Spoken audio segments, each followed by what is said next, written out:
people point out what everyone can see. Like everyone is watching this happen, and it's like, all right, this guy can't talk, and it's like, oh, you gonna Mhm. make fun of a guy who was born with a stutter? And it's like, okay, look, all right, let me No. let me tell you a couple things about how the real world works. Yeah. First of all, screw you. Yeah. Second, the Yeah. the job of president of the United States, like 70% of it is public speaking. And if you Is aren't good literally. at that, it is legitimate. It is a legitimate criticism to say, hey, you're Yeah. not good at an essential part of this job. It doesn't mean people who are Yeah. born with stutters are worse people Right. or something. But look, some jobs are not for some people. And third, most importantly, that you think that's going to move a Republican by saying by appealing to like their compassion? You think they're going to give a fuck about that? Like this argument fails in every single way, and they still Yeah. use like, oh, nice job making fun of with a guy with a stutter. It's like, okay, stop it. This is ridiculous, but this is they love It's so doing this shit. fucking funny. It's so funny to me because that is one of the ways in which liberals will like co-opt like progressive, like leftist language and social justice language to defend the stupidest fucking shit. Like, dude, I saw this on Twitter. Like, I saw this fucking thing piece that was like calling all of us like ableist for making fun of Joe Biden's stutter. And they were like, oh yeah, he's had that stutter since he was young. You know, it's ableist to yada yada yada. And we were like, this is the president of the United States we're talking about. This is somebody that is he has to convey thoughts clearly. Like, you know what I mean? Like this is part of the job. And the funniest one I saw recently, because that one was a while back. That was when he was running for president. This one that I saw recently is even stupider. I saw on Twitter just a few days ago because of the comments about how old Joe Biden was and how people someone hopped to his defense by calling ageist, by being like, oh, it's ageist to be like to force him to take a cognitive test. Oh, why are we implying that old people are stupid, or why don't we care about? And it's like, dude, this is, what I'm saying, like, this is not your grandma at bowling night. This is This is important shit, folks. this is It's something important else shit. entirely. It's not ageist that they don't let you be a Yeah. commercial pilot after like 66 years old. Like that's not ageist. I'm sorry. They're trying to Right. save lives. Joe Biden, if Joe Yeah. Biden says the wrong thing on a random Thursday, he could tank the economy of several countries. So listen, it's important that this guy can Right. talk. And what actually makes it even worse is that he could maybe have some saving grace if his vice president could talk too, but she can't either. It's like, and she's not even old. Like she doesn't even have that excuse. Like listening to Kamala's so funny. Kamala Harris talk, it's like being in a weird dream. Like listening to her talk, it is just, but it is bizarre. Somebody said that Kamala Harris is the only person to have been able to challenge or fucking channel Ledger's Joker energy since his performance, and I never saw it the same ever since I love because that. I she love is that. so unhinged in the weirdest of ways. Like she talks like a supervillain in the like a '60s wacky supervillain.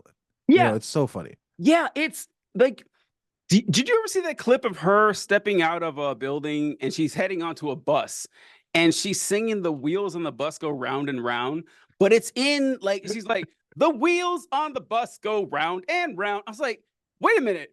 You don't know the Dog. tune to the wheels on the bus go round and round? How do you fuck that up? Everyone learns it at 3 years old. And Dog. don't tell me you're nervous. You've been in front of cameras for like 30 years now. So I don't know. It was just odd. It's just every time and once again, like I keep saying my sympathy towards these folks, but like I do feel bad for Kamala Harris in the same way that I feel bad for a Yeah. lot of vice presidents in that but when you're the vice president, you get the shit work the president doesn't want to do. That's like that happens. And so like when she came That's on true. board, the first thing Biden did is like, hey, guess what? You're in charge of the border. And so now, whenever the border stuff is going Yeah. crazy, she's got to get up and what's she gonna And say? deal with it. Don't come and stuff like that. And so Yeah. so Yeah. I It makes got her look that, silly. but she knew that when she walked in, but she just doesn't convey any sort of authority. And it tells you a lot, by the way, because when Biden, we obviously, like folks like us, we weren't, supporting Biden back then. Most of us were, Sanders or at Right. the very least Warren,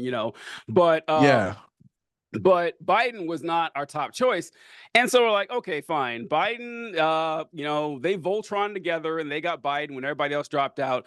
And you would figure that the centrist libs would offer an olive branch to the left by picking a progressive vice president. Nope, we're going to go with Kamala Harris. Oh, And Biden gonna even, go do with you an remember when he attorney. said, do you remember when he said that his plan, this is before he got the nomination, but he said that if he got the nomination Mm, and he won the presidency, that his plan was to be a transitional president, that he would be president for one term and then hand it off to the younger generation. And of course, he was lying. oh, I mean, yeah, that's but exactly what he said. you'd figure. Do you see? I think that he was just lying. I don't think he ever intended, because that's Of not just not. course. Yeah, no one does that. And I think the best evidence for that is the fact that he picked Kamala Harris. Because here's the thing: you would, if, like, let's say Biden dies, which is not crazy, like he's 80 something years old, he Yeah, could die any minute now, then the heir apparent would be Kamala Harris. Does anyone think she would win the Democratic primary? Does anyone think, like, absolutely. Like not you should pick the person even who you think would be close. the strongest one, and he picked one of the weakest ones possible, and it's such a Yeah. comedy of errors. It's so bizarre. I was actually going to ask you because with talking about his relationship to Kamala Harris and why he picked her. This um, that I was circulating Twitter about how um, the United States, Joe Biden, the United States government is like forcing, black and brown people, but mostly black people, to be mouthpieces for policies that they know are going to be unpopular with the masses, and they're like letting like them be the bearers of that bad news. Like the person voted no at the UN for like sending aid to Palestine or something like that. Like he voted no a bunch of times. Was a black man, I think. And then the secretary of fucking what was her name? The one that does the press, secretary of press. Yeah, Jean Pierre, I think her name is And something then like that. Kamala Harris. Like, yep. Yeah, all three of them being black people who, like, whenever you're hearing something about what's going on in the United States or Gaza that you don't like, it's coming from like one of their mouths. Do you think that I never was, or caught what are your that. thoughts on I that? never Like, caught that, actually. I didn't know that, but I don't know, because it's not like everyone else has a problem saying the same shit. So I don't know.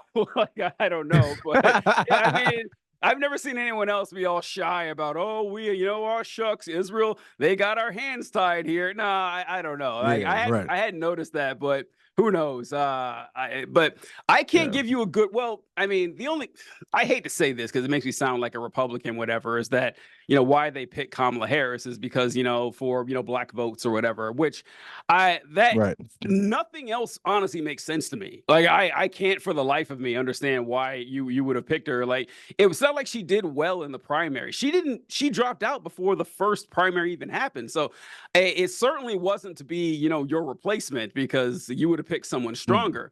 But right. um we're back to Jon Stewart, though. Before we started filming this, you were talking about how you had seen some liberals being upset about Stewart's view on Palestine, since we're on the topic. Yeah, yeah. He was, because the thing about Jon Stewart is he's a very good friend of Bassem Youssef. And Bassem Youssef has He's great. been very, very vocal. Very, and so like, and honestly, I would love to do a segment on Bassem Youssef alone because he's just throughout this whole situation, he has been so fucking good at cutting right through Zionist propaganda in the most like simple and fucking methodical of ways. But yeah, he's really good friends with Bassem Youssef. He's the, Jon Stewart is partially is why he's so popular now. And Jon Stewart, I remember in the beginning, was very vocal of Yusuf's like talks about Palestine.